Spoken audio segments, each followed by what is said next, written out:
Hey, what is up YouTube? JAF Comics here, back again with our second box of Maze of Muertos. If you haven't seen part one, go check that out. We got some interesting pulls there. So let's dig right into part two here. Won't spoil video one, but definitely some cards we're looking to hit on here. Hopefully some different secret rares and ultras. We will be getting 4 secret rares due to a kind of a, let's say, printing error, if you will, by the distributor. So there will be 4 ultras and 4 secrets, opposed to Europe, they only get 2 secrets. So a little extra value for our North American folks here. Not going to spend a lot of time going over each rare, but we'll highlight some stuff here. Red Lotus King of Flame Crime is our ultra, and for our super from the last pack, Sandwich Day. I think that's fantastic. I have no idea what that does or if that belongs to any new archetype, but I think there's a card called Actual Sandwich. I think it's Witch of the Black Forest and Sangan. So who knows, maybe someone will make a fun deck with that. We got Dark Lord's Impulse, Heart of Gaia for our super. Really hoping to see some of the Pumpkin cards and Dark Magician support. They're probably, in my opinion, the most interesting thing in this set. We've got Overload Future Fusion for our super. That's a pretty cool card.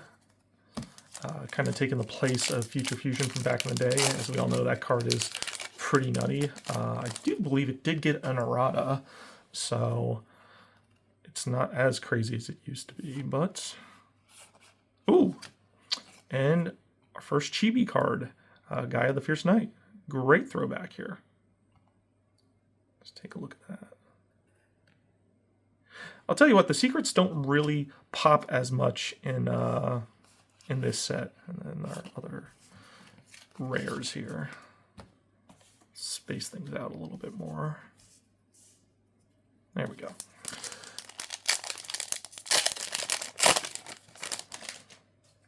BES also got some support in this. Fur Hire, as we're seeing them. Treasure Panther for our super. And then we got Soul Devourer, Magnet Warrior, and Solicitor Crystal.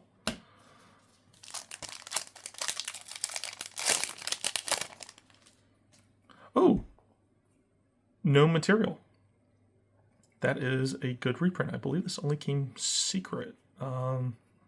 Doesn't see a lot of play, but definitely an interesting tech choice.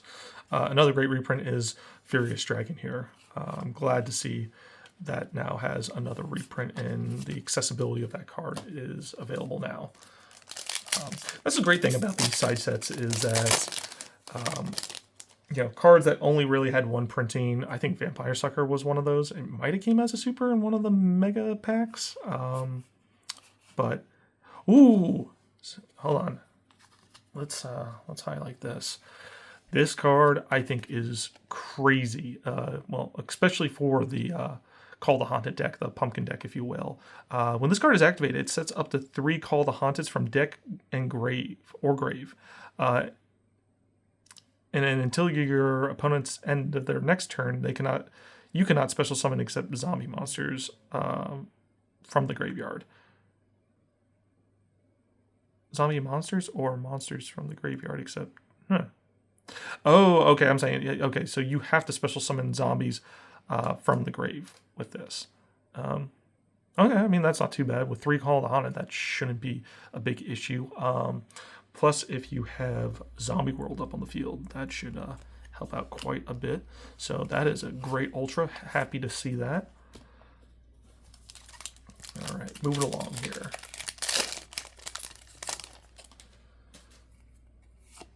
Analyzer, Vampire, and Army of the Haunted for our super. Male, Mole, and Mammoth.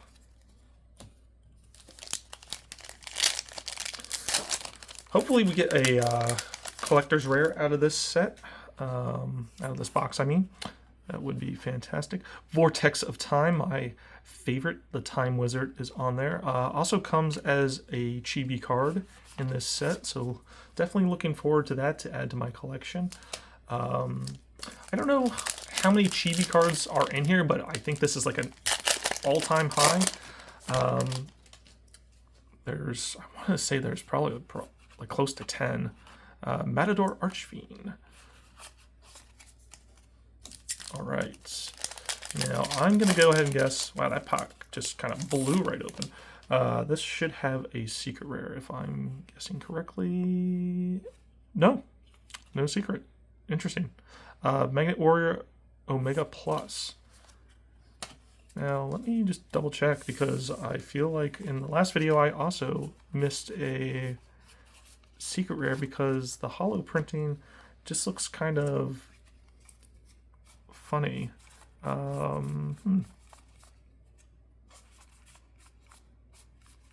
No, I guess no.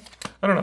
We're not going to spend too much time dwelling on whether or not there is no guarantee. I mean, we're supposed to have 2 secret rares, but because of the boxes, there should be 3 to 4. Ooh, Secrets of the Dark Magic. Look at that guy. That's great art. That is fantastic. Uriah. But yeah, I'm very curious to find out what exactly happened, if it was just a production error that Europe didn't get the extra secret rares, or was it an error on our side? You know, were they supposed to get 4 secrets, 3 to 4 secrets? Or were we not supposed to get 3 to 4 secrets? I mean, traditionally it's been 2. Deadly Zombie Breath. But regardless, I think this is a nice supplemental set to the core format. Introduces some unique cards, some different strategies. Ooh, there we go. One of the other chibis. And then just our other rares. We have number 32, Shark Drake. Nice. So 2 for 2 on the chibis.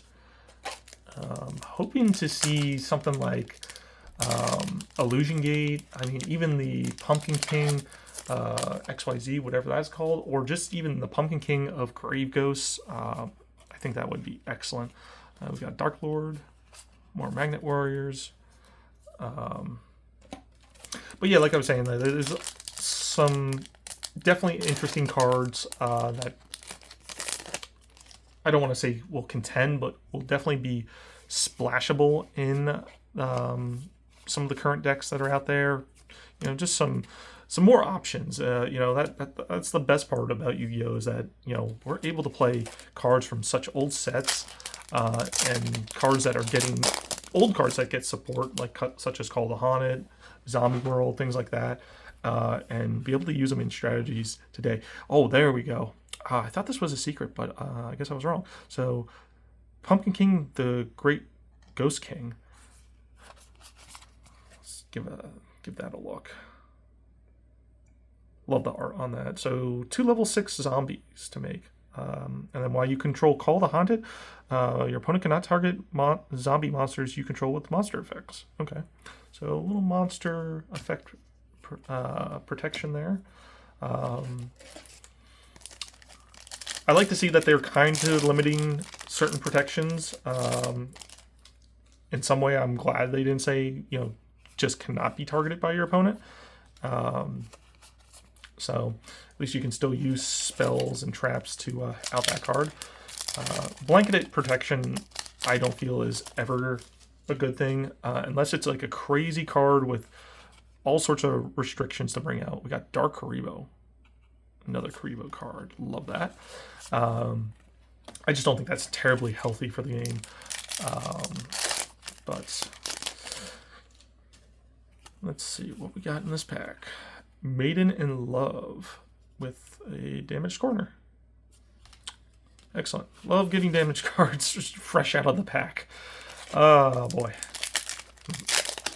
I'm fairly sure that wasn't me either. I think that was just a dinged pack. Ooh, Minenko Shinbu Noble Twins. I'll be honest with you, I do not like Makenko. That deck is a pain in the butt. Because I think they have a lot of protection from targeting and things of that nature. They're very difficult to get rid of. And I think they have like reflective damage that you never take the actual battle damage your opponent does. And we have Masked Hero Dust Crown for our new Masked Hero. Love to see when heroes just get additional support. I think that's kind of just, you know, it's a fan favorite. It's a callback to the GX era. In fact, there's a lot of GX cards in this set. You know, I know hero players are always happy to get a little bit more to play around with. But yeah, I'm going to have to go back and double check if we got a extra secret here. Maybe we didn't. But anyway, not a bad box. Happy to see the Call the Haunted stuff. That to me, that's the most interesting thing here. But also getting the chibi cards, very cool for collectors. So remember, guys, check out the link in the description below for opportunities to pre-order the cards that we pulled here today. Get them before supplies last. And part 3 will be coming soon. See you then.